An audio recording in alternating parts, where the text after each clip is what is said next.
And this is kind of what this is all about, is to prove to the world that if you use your bean and you trust your heart and you build your character, you can achieve anything you want. And I think what you guys are an example of what's so important today is everybody who's watching us on the internet right now, all 3 of you, what you have is something that never existed before. Everybody has their own television set, don't they? Yeah. I mean, when I was growing up, there were only 3 television possibilities. Today, there's as many television possibilities as exist computers. Right. So you guys have a chance to use your bean, trust your heart, build your character, use your creativity, and broadcast to the world what is going on inside your head. And so this is a very whole brain toy. This is, the right side is the very artistic side. The left side is the analytical side that can do the math and the science.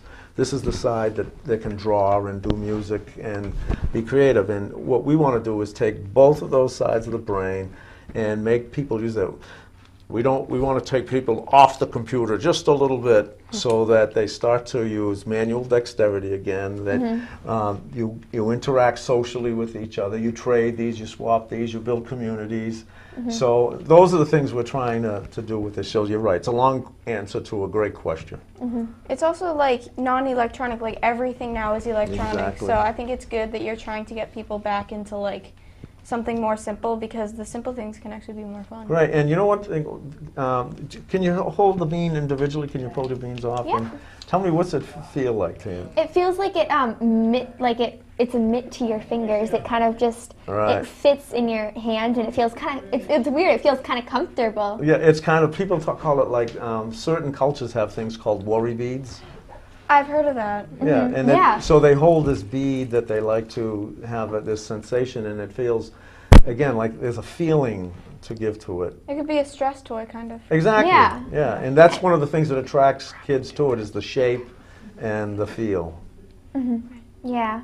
Wow. It's definitely, it's kind of interesting, actually. I mean, it must have, I know that there's a lot of creativity that's supposed to come out of it, but there had to be a lot of creativity to go into it. Oh, absolutely. Was there like a huge process behind it? How did this whole Bean Toys become created? We talk about him because he has like a life of his own, the Bean. I mean, you saw on the video you just saw how people just get attracted to him. You know, we're talking about Dane Cook, and people, when you're in a nightclub and you see another comedian come in, especially somebody that's never done comedy before, it's their first time, and all of a sudden you see a room come alive because people are attracted to them. Right. You know they have something, that's that it factor.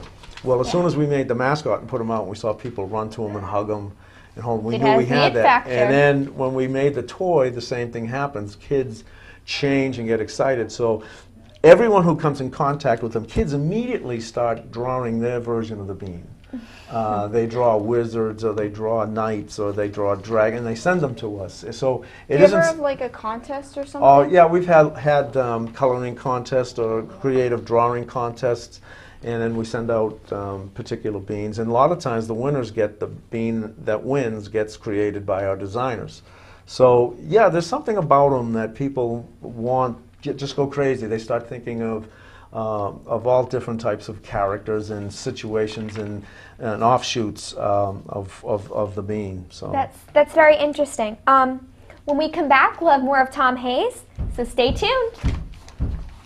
Nice job, guys. I'm Ben with Young Broadcasters of America. And I'm Nicole, and we have a blast here at YBA every week producing television shows. So Ben, what do you like best about YBA? Well, Nicole, I like going live on the internet and talking sports just like they do on ESPN. And hello everybody, this is YSA Back Talk. I'm Kunal Singh. Today we will be talking about college football, the NFL, and the NBA. I also get a chance to interview members of the Patriots, Red Sox, Celtics, and Bruins. How about you? I got to meet American Idol finalist Ayla Brown. And we've also met some really cool celebrities from Boston media, like Billy Costa from Kiss 108. But keep an eye out. But what I really love is talking all about Hollywood fashion. So let's all be comfy instead of like looking fashionable. Let's just wear potato No, sacks. that is fashionable because for like a year there was gauchos on every magazine. Yeah, and that guy Alex and his crazy news. He cracks me up. Hey, I'm Alex Stubb, and this is the crazy news of the day. Should we tell them how to get started at YBA? Go for it. For more information, call us at 508-650-2000 or go online at youngbroadcasters.com. Who knows? You could be the next star discovered on the internet.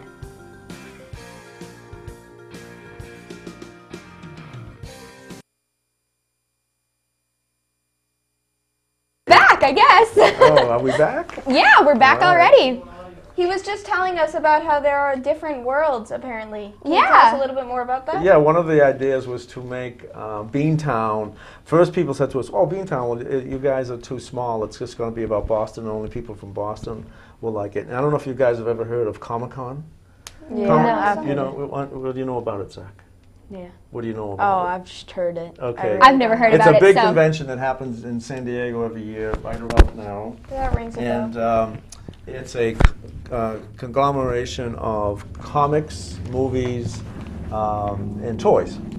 And it's international, and it's 100,000 people a day go through there for like 5 days, so it's huge. Wow. Yeah, that's big. When I was there, Quentin Tarantino was there, and lots of toy designers, and that was the first time we saw it outside of Boston, and all these little San Diego surfer dude kids, about 13, your age, were like freaking out over him, and they were like, well, I said, don't you know he comes from Boston? They said, we don't care, dude, he's like cool, you know, and, and we like him. So, that's the first time that we saw that it went outside of Boston, and now we just got a word on Friday that we will be published, and the call came from Brussels, Belgium, from an international publisher. Yeah, you We're can gonna go be published- international. Exactly, we're going to publish and be published and distributed in the United States, United Kingdom, France, Spain, and Germany. I can show my cousins in England. I'm going to see them on the 15th. You know that's great because the English they eat beans every day. You know. Yeah, they do. And so they would. We know that there's an attraction already there. So yeah, we see him as definitely going to be an international toy. It is. Oh, It's going to be thanks. big. Oh, thanks. We're going to be like, we learned about this before it even, Well, great. What do you say, Zach? I think these are cool. He's a silent comedian over there, so, yeah, he's just kind of there's deadly. deep roots between You you. I can got to just be see careful when the silent ones, you know. it. No, but he's apparently, I've heard he's a comedian, so. Is that true? Yeah. Silent Yeah. comedian, a very straight-faced comedian. Well, you know, Steve, I just mentioned his name a second ago. Stephen Wright is very deadpan, and you can be funny in all different kinds of ways, but that's great. Anything else you want to know about the Bean? Well, so what's the website like? The website is doing okay, but right now we're looking for investors, and because we want to make the site really special and different. And Rick is the TV producer who's going to do that. He has specific ideas. The TV show is going to be about beans who, because the relationship between a bean and his spoon. If you notice, the spoon is a character. Right. And the Spoon's a spoon, character, it has a smiley yeah, face. he's got a smiley face, and This guy's like the kinda beans sad. take care No, of. it's it's kind of. It looks like a kind of a frowny face, but it is a smile. You can kind of see the smile formation. I think It's- that's just yeah. the dimples.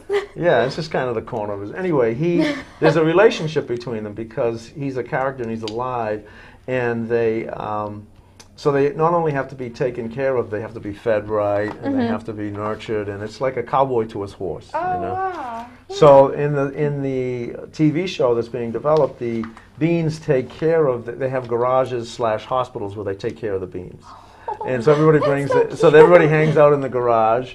And then the Bean's got his name is Bucky the Bean, and he has a girlfriend across town, and she lives and works in this place called the Double Dip, which is it's going to be like Grease, Happy Days, American Graffiti.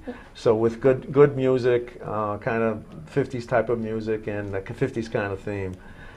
So it's going to be a lot of fun, and the beans themselves are descendants of the beans from Jack and the Beanstalk, and so they're always looking makes for sense. and they're always kind of looking for their source, where they came Their from. own little magic, right? Yeah, exactly. They have that ability. They find it sooner or later. So All right, I'm sorry, but we're running out of time. I believe that now is the ending, so I am not 100% sure, but we will see you next week on Back Talk Entertainment. Thank you so much for watching, all three of you. Thank you, Tom. bye. Bye. Thanks for Thank having you. I'll say bye to each and every one. Bye, bye, bye. Yeah. Great, nice. That was fun. Yeah, that was kind of messed up. I haven't been here in